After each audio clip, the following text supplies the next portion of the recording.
ETV life ఆధ్యాత్మిక channel ప్రేక్షకులకి స్వాగతం. మానస కార్యక్రమానికి సుస్వాగతం. ఈరోజు మనము మనిషికి శత్రువు బయట లేడు, లోపల మన మనస్సులోనే, మన అంతరంగంలో, మన సబ్కాన్షియస్ మైండ్లో డీప్ రూటెడ్గా ఉన్నారు. అందులో ప్రధానమైనటువంటి శత్రువు మన సంబంధాలలో కూడా గ్యాప్ పెంచి, డిస్టెన్స్ పెంచి, ఎన్నో విభేదాలకు కారణమయ్యి, ప్రేమ, ఆప్యాయత, కరుణ, నిస్వార్థము, దయ, శాంతి ఇటువంటి దైవీ గుణాలన్నీ కోల్పోయేలా చేసి, మనమెవరమో తెలియకుండా చేసేటువంటి, మనల్ని బాధపెడుతూ దుఃఖానికి గురి చేసేటువంటి, అతి చెడ్డదైనటువంటి, భగవంతునికి దగ్గర కానివ్వనటువంటి అహంకారం కోసము తెలుసుకుందాము. అహంకారం చాలా చెడ్డది అని తెలుసు, దాని వలన సంబంధాలని కోల్పోతాము అనేది కూడా తెలుసు. కానీ దాన్ని ఏ విధంగా మనము తొలగించుకోవాలి, దాన్ని భగవద్గీత జ్ఞానం అనుసారంగా ఏ సూక్తుల్ని, సలహాలని తెలుసుకోవటం వలన దాని నుంచి మనం బయటపడుతూ నిరహంకారిగా వినయ విధేయతలతో కూడినటువంటి నమ్రతా భావం అనేటువంటి దైవీ గుణాన్ని పెంచుకొని మన జీవితంలో ముందుకు వెళ్ళి అందరి యొక్క ఆశీర్వాదాలని పొందగలము అనేది చూద్దాము. అహంకారము అంటే అందరికీ తెలుసు. లేచిన దగ్గర నుంచి ప్రతి దానికి నేనేంటి, నాకెందుకు నువ్వు గౌరవం ఇవ్వట్లేదు, అసలు నా స్టేటస్ ఏంటి, నా గురించి ఏమనుకుంటున్నావు నువ్వు, నా పొజిషన్ ఏంటి, ఇట్లాంటివన్నీ మన మనస్సులో మొలకెత్తుతూనే ఉంటాయి. ఆ మనస్సుని జ్ఞానము అనేటువంటి ఒక శుద్ధ పవిత్ర జలంతో మనం శుద్ధి చేసుకోకపోతే, భగవంతుడు ఎంతో వినయ విధేయత నమ్రతతో కూడినటువంటి అతి గొప్ప నిరహంకారి అన్న విషయాన్ని ఈ మనస్సు రియలైజ్ అవ్వకపోతే మాత్రము ఈ ప్రధానమైనటువంటి శత్రువుకి మనము బానిస కాక తప్పదు. దాని వలన వచ్చేటువంటి నష్టాలను, కష్టాలను, అవమానాలను, అనుమానాలను ఎదుర్కోక తప్పదు. మానసిక శాంతిని కోల్పోక తప్పదు. ఒంటరిగా జీవించక తప్పదు. కాబట్టి అహంకారము చెడ్డది, దాని వలన నష్టం కలుగుతుంది, అది తెలిసిందే. మరి ఎలా ఉండాలి? స్వమానంలో ఉండాలి, మన స్వస్థితిలో ఉండాలి. మన శక్తిని, మన విశేషతని, మన టాలెంట్ని తెలుసుకోవాలి. కానీ వాటన్నింటినీ ఇచ్చినటువంటి వాడు పరమాత్మ. వాటన్నింటినీ నేను ఎలా పొందగలిగాను అంటే నా పూర్వ జన్మ కర్మ యొక్క సుకృతం కారణంగానే నేను పొందాను. మరి కర్మ ద్వారా చాలామంది అనుకుంటారు, అటువంటప్పుడు కర్మ గొప్పది కదా, కర్మ ద్వారా నేనంత గొప్ప ఫలితాన్ని పొందుతున్నప్పుడు భగవంతుని ఎందుకు ధ్యానించాలి అని. అది మనం చేసేటువంటి, మన మనసులో వచ్చేటువంటి పెద్ద పొరపాటు. ఆ కర్మ, ఆ పుణ్య కర్మ, ఆ శ్రేష్ఠ కర్మ చేయడానికి కావలసినటువంటి శక్తి కానీ, జ్ఞానం కానీ నా ద్వారా ఎప్పుడు వికర్మలు, చెడు కర్మలు జరగకూడదు అనేటువంటి ఒక ఎన్లైటన్మెంట్ కానీ అది భగవంతుని యొక్క ఉపాసన, ధ్యానం వలన మాత్రమే కలుగుతుంది. మన మనసు అంత శక్తిశాలిగా అవుతుంది అన్న విషయాన్ని మనం గుర్తుపెట్టుకోవాలి. లేకపోతే అంతా నేనే చేశాను, ఇదంతా నాదే, నన్నెందుకు ముందు పెట్టరు, నాకెందుకు గౌరవం ఇవ్వరు, నన్ను అంటారా, నన్ను అనడానికి నీకెన్ని కొమ్ములు వచ్చినాయి, నీకెంత అధికారం ఉంది, ఇటువంటివన్నీ కూడా మనస్సులో ప్రవేశించి మన చిత్తాన్ని, మన మానస సరోవరాన్ని అనేక ఆందోళనలకి గురి చేసి, అన్నటువంటి వ్యక్తి వచ్చి క్షమాపణ చెప్పేంత వరకు కూడా మన మనస్సు బాయిల్ అయిపోతూ ఉంటుంది, ఉడికిపోతూ ఉంటుంది. కారణం ఏంటి? అహంకారం యొక్క పర్యవసానం అందరికీ తెలిసిందే. మనకు అహంకారం ఉన్నప్పుడు, మదం, గర్వం, దర్పం ఇవన్నీ ఉన్నప్పుడు మాట శాంతంగా ఉండదు, మన వాక్కు మధురంగా ఉండదు, మన మాటలో కఠినత్వం ఉంటుంది. మన వాక్కు ద్వారా ఇతరులతో మంచిగా ప్రేమతో మాట్లాడలేం. మనస్సు నుంచి ఏవేవో చెడు శాపాలు లాంటివి మాటలు వస్తాయి. సో మాటల ద్వారా ఇతరులకి మనం కష్టం, దుఃఖం కలిగించినప్పుడు వాళ్ళు బాధపడతారు, అది రియలైజ్ అయినప్పుడు మనం కూడా బాధపడుతూ ఉంటాము. అయితే మరి ఈ అహంకారాన్ని ఏ విధంగా తగ్గించుకోవాలి అనేది ఇక్కడ మనం ఇప్పుడు భగవద్గీత జ్ఞానము ద్వారా చూద్దామన్నమాట. ఎందుకంటే పరమాత్మని జ్ఞాపకం చేయటం వలన, పరమాత్మని స్మృతి చేయటం వలన, ఆధ్యాత్మిక జ్ఞానాన్ని మన జీవితంలో అలవర్చుకోవటం వలన దేన్ని అయినా సరే ఆయన యొక్క కృపా కటాక్షంతో మనము తప్పనిసరిగా వాటిని అధిగమిస్తాము, వాటిపైన విజయాన్ని పొందుతాము. ఇది 18వ అధ్యాయంలో ఈ శ్లోకం వస్తుంది. బుద్ధ్యా విశుద్ధయో యుక్తో ధృత్యాత్మానం నియమ్య చ.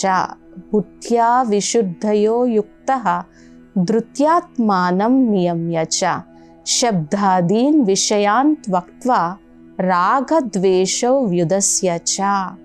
అన్నింటికీ కూడా మంచి నిర్ణయాలు తీసుకొని నేను నిరహంకారిగా ఉండాలి, వినయ విధేయత నమ్రతతో ఉండాలి అని ఆలోచించే నిర్ణయం చేయగలిగినటువంటి శక్తి బుద్ధికి ఉంది. ఆ బుద్ధిని ఎప్పుడూ కూడా మనం దివ్య బుద్ధిగా చేసుకోవాలి. బుద్ధ్యా విశుద్ధయో యుక్తః, అటువంటి సద్బుద్ధిని కలిగి ఉండాలి. దాన్ని ప్రసాదించేటువంటి వారు సర్వేశ్వరుడు. ధృత్యాత్మానం, దేన్నైనా సాధించాలి, ఏదైనా ఒక చెడు విషయాన్ని వదిలిపెట్టాలి అంటే దృఢ సంకల్పము, దృఢ చిత్తం ఉండాలి. ధృత్యాత్మానం నియమ్య చ. శబ్దాదీన్ విషయాన్ త్వక్త్వా రాగద్వేషవ్యుదస్య చ.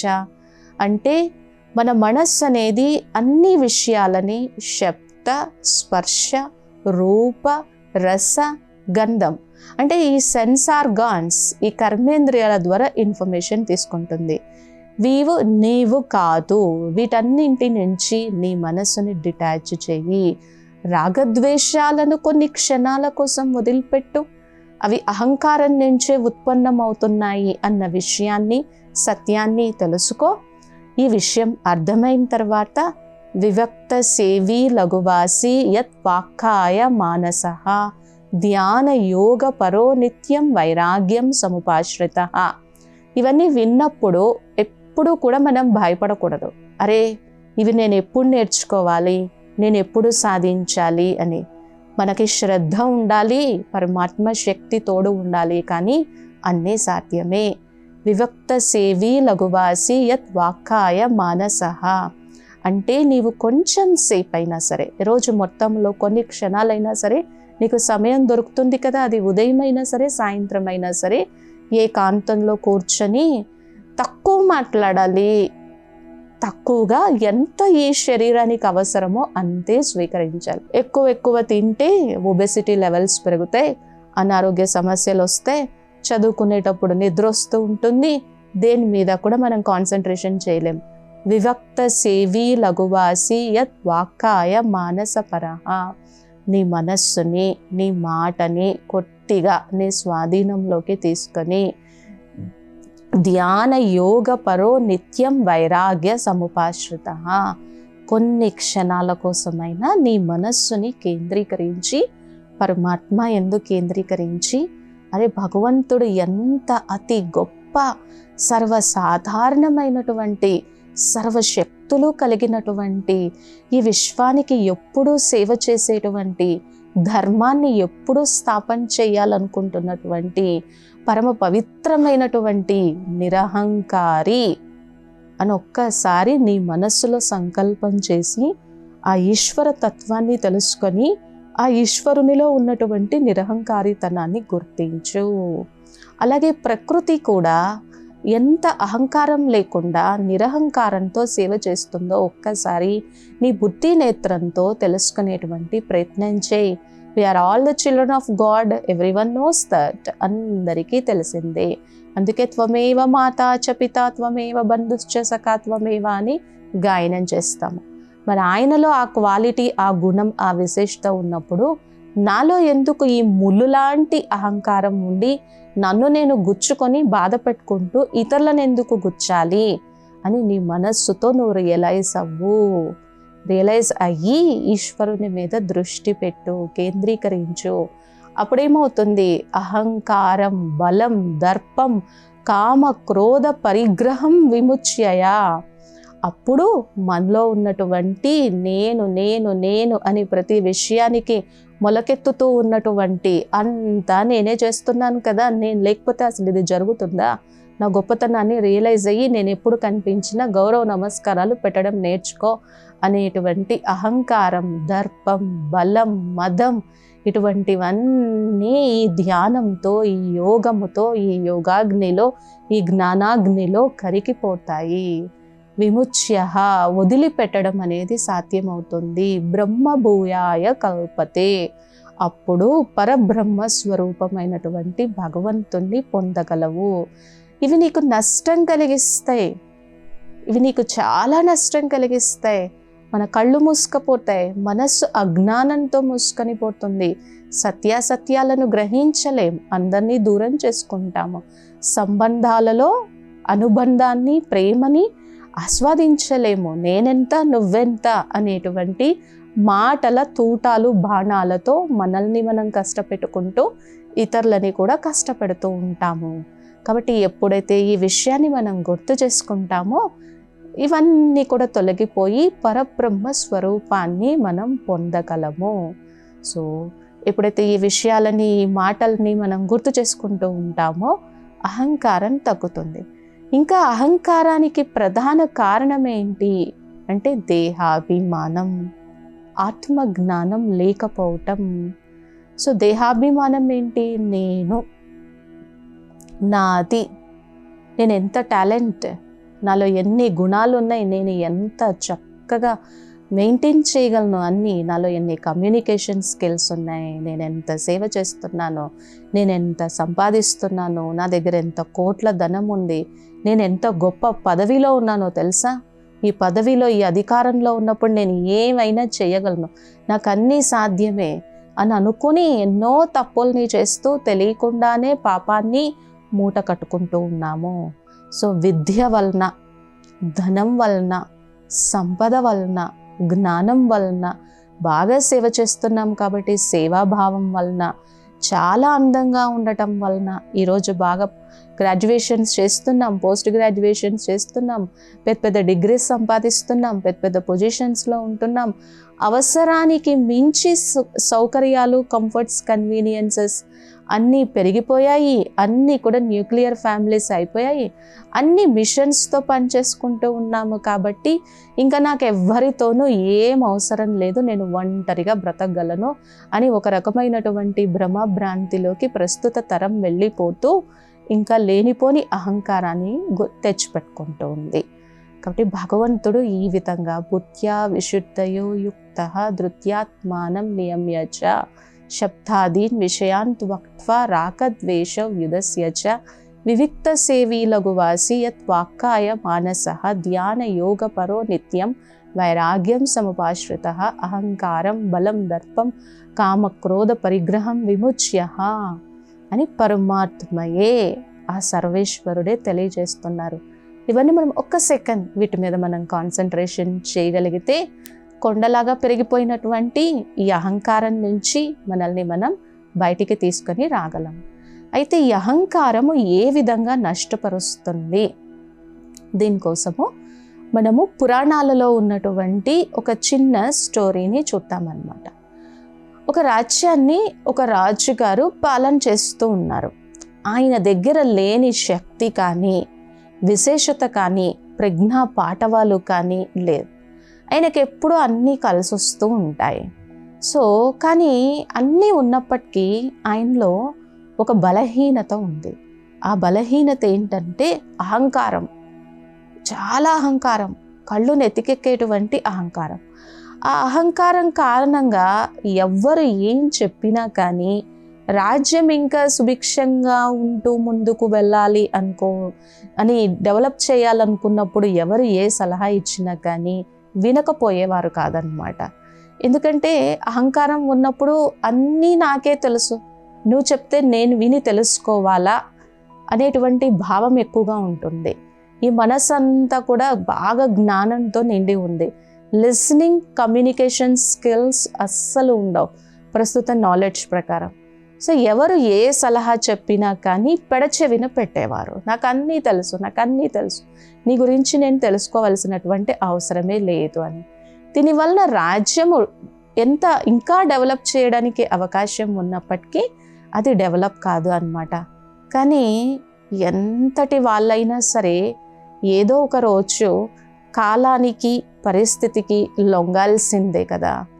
కాలం కొన్ని గుణపాఠాలను తప్పక నేర్పిస్తుంది. మరి అటువంటి గొప్ప మహారాజు కూడా ఒక వింత రోగంతో చాలా బాధపడటం స్టార్ట్ అవుతుంది అన్నమాట. సో మరి రాజుగారికి వింత రోగం వచ్చినప్పుడు దాన్ని పరీక్షించి తగినటువంటి మెడిసిన్ ఇచ్చేటువంటి వాళ్ళు ఆయన యొక్క ఆస్థానంలో చాలామంది ఉంటారు కదా.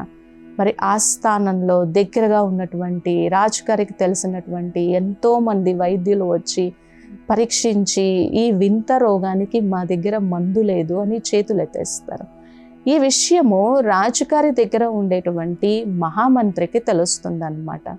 అయ్యో, రాజుగారు భలే అహంకారి కావచ్చు, కానీ మనం ఎంతో మానవత్వంతో ఆయనకి ఏ విధంగా అయినా సరే ఈ రోగం నుంచి బయటకు తీసుకురావాలి కదా అని చెప్పి చాలా ప్లాన్ చేసి చాలా ఆలోచన చేయగా చుట్టుపక్కన ఉజ్జయినిలో ఉండేటువంటి మకరధ్వజుడు అనేటువంటి ఒక గొప్ప వైద్యుడు అనమాట.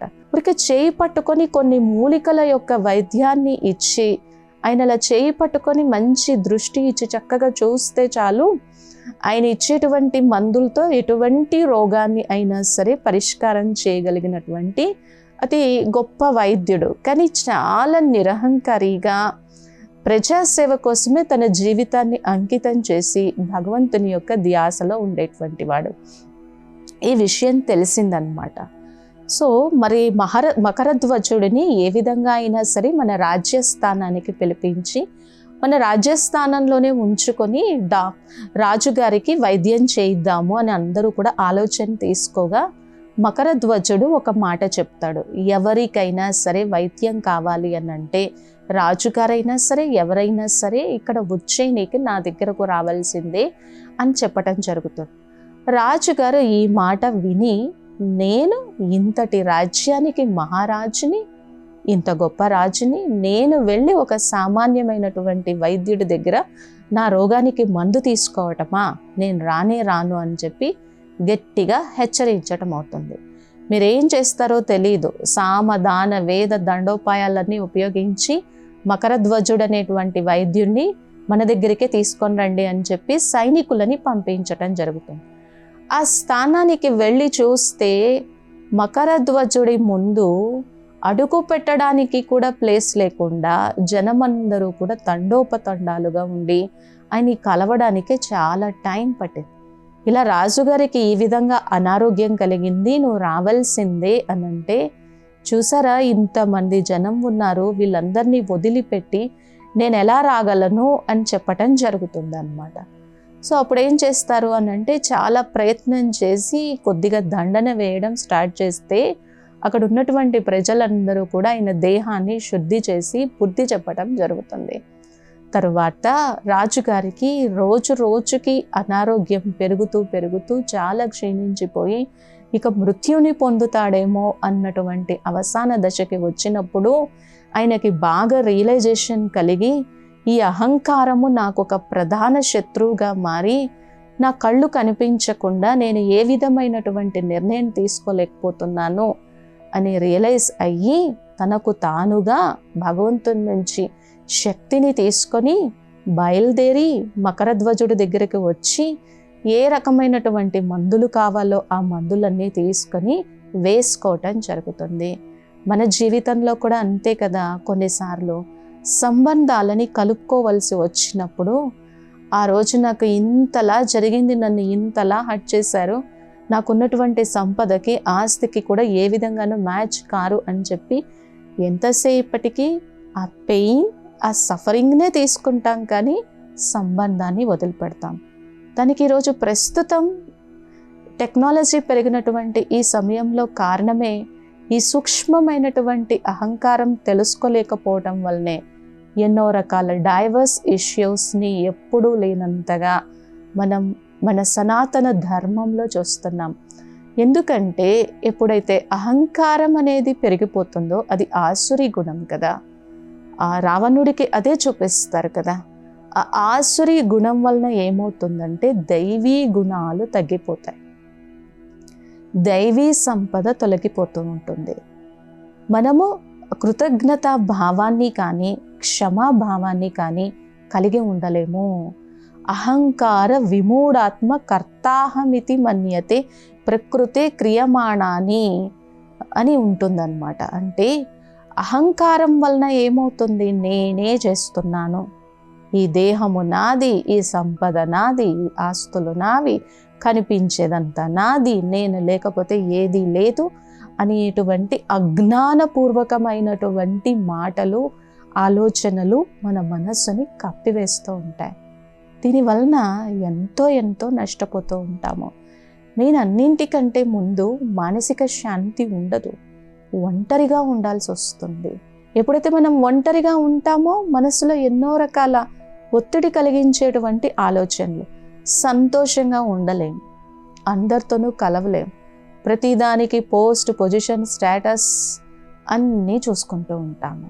సో వీటిని చూసుకొని కలుస్తూ ఉంటాము. దీనివలన అన్ని నష్టాలే కదా. మరి దీన్ని మనం ఎలా తగ్గించుకోగలము అంటే అది ఆధ్యాత్మికత ద్వారా ఒకటి తగ్గించుకోగలం, ధ్యాన యోగాల ద్వారా తగ్గించుకోగలం. నేను ఎవరు, నా స్వరూపం ఏంటి, నా శక్తి ఏంటి, నా స్థితి ఏంటి, నా స్వభావ సంస్కారం ఏంటి. నా స్వభావం, నా సంస్కారం నిర్మలమైన మనస్సుతో ఉండి అందరి పట్ల ఉపకార పరోపకార గుణాన్ని కలిగి ఉండి ఎవరైనా తెలిసి తెలియక తప్పు చేసినా కూడా వారిని క్షమించగలిగేటువంటి హృదయాన్ని కలిగి ఉండేటువంటి దైవీ సంస్కారము. సో మనం నిరహంకారిగా ఉంటే ఎన్నో గుణాలని, శక్తుల్ని మనం పొందగలము, ఆస్వాదించగలము, మన జీవితాన్ని ఉన్నతంగా చేసుకోగలము. ఈ నేను నాది అనేది ఎందుకు వస్తుంది అంటే ఆత్మ జ్ఞానము, పరమాత్మ జ్ఞానము తెలుసుకోలేకపోవటం వలన, అజ్ఞానము మన మనస్సుని, మన హృదయాన్ని కప్పివేయటం వలన, నేను గొప్ప అనేటువంటి భావాలు మొలకెత్తుతూ ఉండటం వలన మనలో ఈ అహంకారము కలుగుతుంది.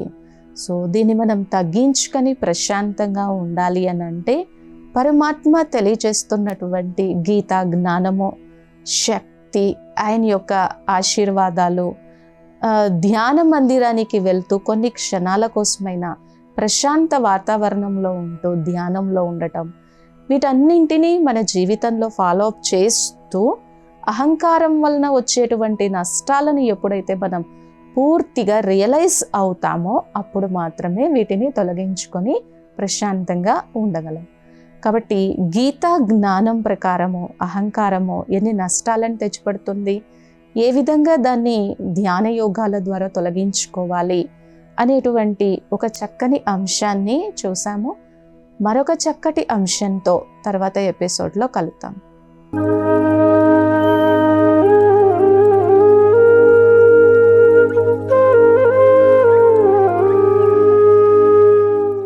ఈ కార్యక్రమాన్ని తిరిగి చూడాలనుకుంటే www.youtube.com/ETV Life Spiritual లో చూడవచ్చు.